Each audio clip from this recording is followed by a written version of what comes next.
সূরা ফাতিহা বুকে হাত দিয়ে পড়লে 3 দিনে ফলাফল পেয়ে যাবেন।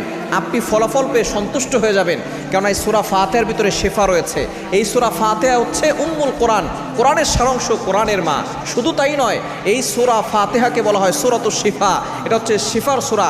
আপনি যদি অসুস্থ থাকেন, কঠিন বড় বিপদে পড়ে গেছেন, আপনি জটিল কঠিন রোগে আক্রান্ত হয়ে পড়েছেন, কোনোভাবেই আপনি সুস্থ হচ্ছেন না, এই সূরা ফাতিহার আপনি আমল করতে পারেন, কারণ সূরা ফাতিহার ভিতরে শেফা রয়েছে। হযরত আবু সাঈদ খুদরি রাদিয়াল্লাহু তাআলা আনহু একবার তাকে কমান্ডার বানিয়ে নবীজি সাল্লাল্লাহু আলাইহি সাল্লাম যুদ্ধের ময়দানে পাঠালেন।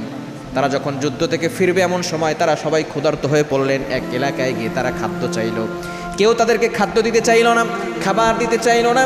তারা যখন সেখান থেকে চলে আসতে লাগলো, ওই এলাকার সর্দারকে সাপে দংশন করলো।